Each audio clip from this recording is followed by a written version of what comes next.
আসসালামু আলাইকুম। আপনাদের সাথে আছি আমি সাদ্দাম হোসাইন। এখন যে বিষয়টি নিয়ে আলোচনা করব সেটা হচ্ছে কাফ বা যেটা আমরা কাশি নামে পরিচিত, বা সেই কাশিটা হচ্ছে কেন হচ্ছে বা কি কারণে হচ্ছে, এটা হলে কি সমস্যা হতে পারে এবং এটা কিভাবে প্রতিরোধ করা যায় এবং এটা কিভাবে চিকিৎসা করা যায় সেই বিষয়গুলো নিয়ে আলোচনা করব। কাফ বা কাশি হচ্ছে একটা প্রাকৃতিক প্রতিচ্ছবি, যা হচ্ছে আপনার শরীরে আপনার উপরে যেমন হচ্ছে গলাতে এবং হচ্ছে নিচে যেমন ফুসফুস শ্বাসনালী থেকে একটি বিরক্তিকর অপসারণের উপায়।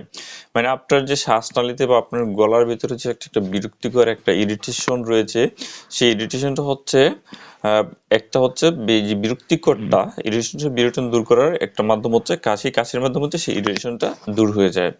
কাশি আপনার শরীরে নিরাময় এবং নিজেকে রক্ষা করতেও সাহায্য করে। অর্থাৎ কাশির কারণে হচ্ছে আমাদের শরীরে হচ্ছে যে বিভিন্ন রোগ রয়েছে সেটা হচ্ছে অনেকটাই কিছু জিনিস তো বের হয়ে আসে।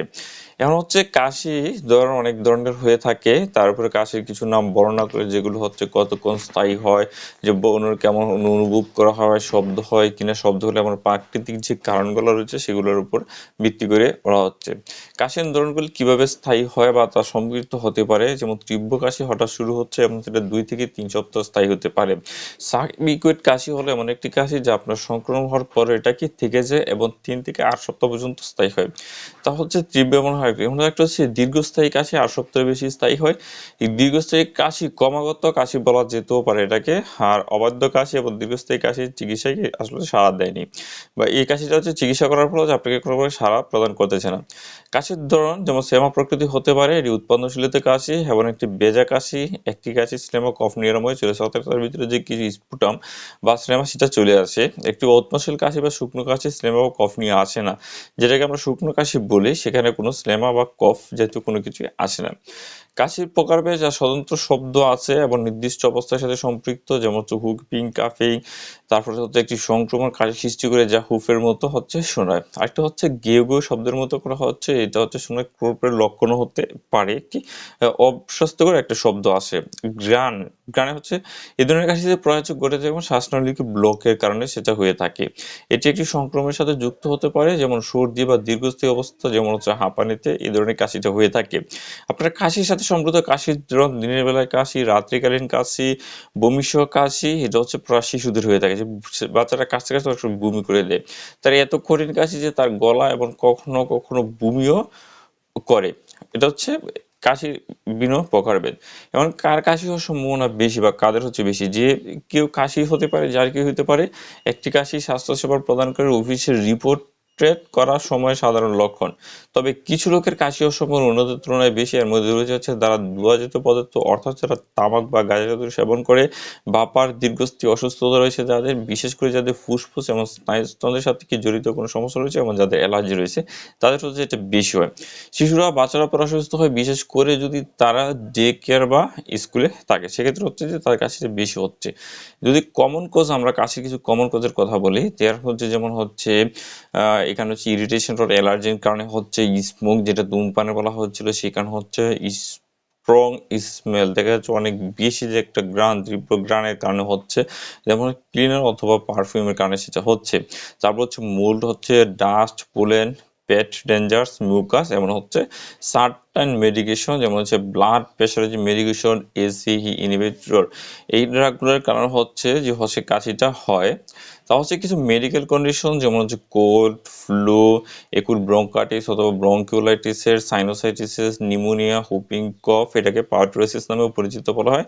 এজমা, যেটা হাঁপানি বলে অ্যালার্জি। 21 সেকেন্ড ও থার্ডটা স্মোক এক্সপোজারের কারণে, অর্থাৎ যে দুজন হচ্ছে স্মোক করছে কিন্তু থার্ড পার্সন তাদের থেকে হচ্ছে হতে পারে, যেমন বাবা মা শিশুরা বাচ্চাকালীন থাকাকালীন সময় বাবা মা হচ্ছে যদি আপনার যে ধূমপান করে থাকে, সেক্ষেত্রে সেটা হইতে পারে।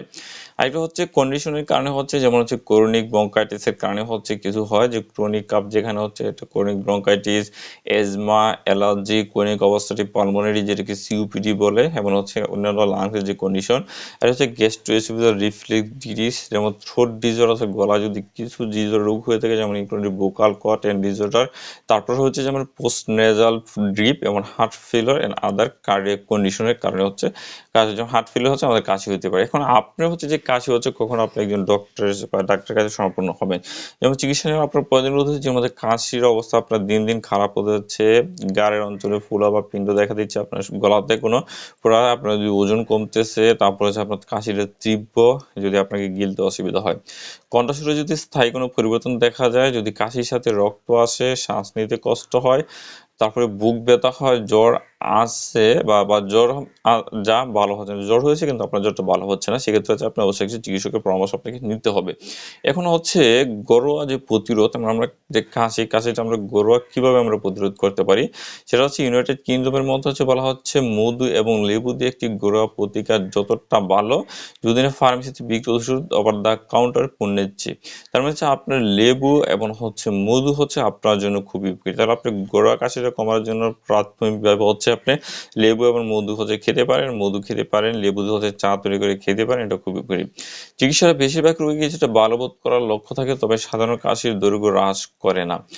মধু একটি গলাকে যেটাকে আবৃত করে, যার ফলে হচ্ছে কম জ্বালা যন্ত্রণা করে, সম্ভবত কাশি কমে। অর্থাৎ যে গলাটা, যে মধুটা গলার যে আপনার যে আবৃত অংশটা, বাইরের যে অংশটা, সেই অংশটাকে আবৃত করে রাখে বা ডেকে রাখে। ডেকে রাখার কারণে হচ্ছে সেখানে ইরিটেশনটা কম হয় এবং কাশিটা খুব কম হয়। মধু একটি প্রশমিত এবং কিছু যা প্রশান্তিও দেয়, এটা হচ্ছে আপনাকে প্রশান্তি দিতে পারে। কাশির ওষুধ কিছু উপসর্গগুলো সাহায্য করতে পারে, যেমন জ্বর বা নাক বন্ধ। আপনার জ্বর আছে, নাক বন্ধ আছে, সেই ওষুধগুলো সাহায্য করতে পারে। কাশির ওষুধগুলো কাশি দ্রুত দূর করতে কার্যকরী, এমন কোনো বাধ্যতামূলক প্রমাণও নেই। ছোট বাচ্চাদের জন্য যেমন ওটিসি যে মেডিসিনগুলো খেতে দিতে হবে, সেক্ষেত্রে হচ্ছে একজন ডাক্তারের পরামর্শের সাথে আপনাকে পালকের পরামর্শ নিতে হবে। কাশির ওষুধের কিছু উপাদান যেমন কোডিন ছোট শিশুদের জন্য বিপজ্জনক হতে পারে, আবার এমন কোনো প্রমাণও নেই যে কাশির ওষুধ সাহায্য করে এবং পার্শ্বপ্রতিক্রিয়ার কারণে তাদের বিপজ্জনক হতে পারে। এরকম প্রমাণটা তো প্রমাণ নেই যে তাদের সাহায্য করে বা ক্ষতি, এরকম দ্রুত প্রমাণ নেই। কাশির দমনকারী কাশি প্রতিরোধ দমন করে এবং সাধারণ শুধুমাত্র শুকনো কাশির জন্য নির্ধারিত হয়ে যায়। উদাহরণ যেমন ফ্লুক্লোরাইন, ডেক্সামেথসোফেন, অ্যামোসিস্টামিন, অ্যান্টিহিস্টামিন জাতীয় ওষুধগুলো এক্সপ্রোস্টেন, এগুলো হচ্ছে শ্বাসনালী ব্রঙ্কাইটিস এবং ফুসফুস থেকে যে স্লেমা, যেটা কাফটা বিস্ফোরণ রয়েছে, সেটাকে অন্যান্য উপাদান বাহিরে বের করে আনতে সাহায্য করে। একটু উদাহরণ হলো যে গুয়ানোফেসিন। গুয়ানোফেসিনটা হচ্ছে যে যা স্লেমা পাতলা করে থাকে এবং শ্বাসনালীর জ্বালা পোড়াকে লুব্রিকেন্ট করে শ্বাসনালী নিষ্কাশন করতে সাহায্য করে, অর্থাৎ যে হচ্ছে লুব্রিকেন্ট হিসেবে কাজ করে। এটা সব নিয়ে আসে শুকনো কাজের ক্ষেত্রে খুবই ভালো পরিচিত গুয়ানোফেসিন। এটা আমাদের দেশে অনেক কোম্পানির তৈরি করা হচ্ছে, কম্বিনেশন হিসেবে সে খেতে পারে। কাশি কিভাবে আমরা প্রতিরোধ করতে পারবো, যেমন হচ্ছে কাশির কারণ জানেন, মানে বিরক্তিকর জিনিসগুলোকে অবশ্যই আপনাকে এড়িয়ে চলতে হবে, তাহলে অবশ্যই আপনাকে কাশি প্রতিরোধ করা যেতে পারে। যেমন হচ্ছে আপনি সংক্রমণের কারণ সৃষ্টি প্রতিরোধ করতে পারেন, যেমন হচ্ছে আপনার ইনফ্লুয়েঞ্জা, কোভিড-19, নিউমোনিয়ার জন্য আপনি টিকা নিতে পারেন এবং অসুস্থ ব্যক্তিকে আপনি এড়িয়ে চলতে পারেন।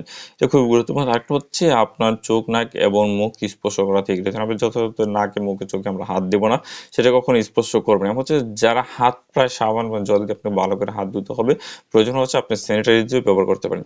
তাহলে যে কাশিকে প্রতিরোধ করার যে একটা সবচেয়ে সহজ উপায় বলি, সেটা হচ্ছে অসুস্থ ব্যক্তিদেরকে এড়িয়ে চলা।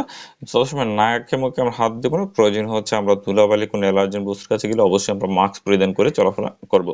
তাহলে হচ্ছে আমরা কাশিটাকে অনেকটা নিরাময় করতে পারবো, সেটা অ্যালার্জিক যে কাশি, সেটা নিরাময় করতে পারবো, বা সেটা থেকে আমরা হচ্ছে প্রতিরোধ করে বা দূরে থাকতে পারবো। এ হচ্ছে কথাবার্তা। আর কাশির হোম রেমেডি হচ্ছে আপনার সবচেয়ে ভালো হচ্ছে আপনার যেমন হচ্ছে মধু, লেবু চা, এগুলো আপনি খেতে পারেন, এগুলো আপনার জন্য খুবই গুরুত্বপূর্ণ হয়ে দাঁড়াবে। তাহলে এই ছিল কাশি নিয়ে হচ্ছে কথাবার্তা। অবশ্যই ভিডিওতে লাইক করবেন, কমেন্টস করবেন, প্রয়োজন হচ্ছে প্রশ্ন করতে পারবেন, ভিডিওটা অবশ্যই শেয়ার করে দেবেন। পরবর্তী দিনে খুব শীঘ্রই ফিরে আসবে, সে মতো ভালো থাকুন, সুস্থ থাকুন, বিদায় নিয়েছি। আল্লাহ হাফিজ।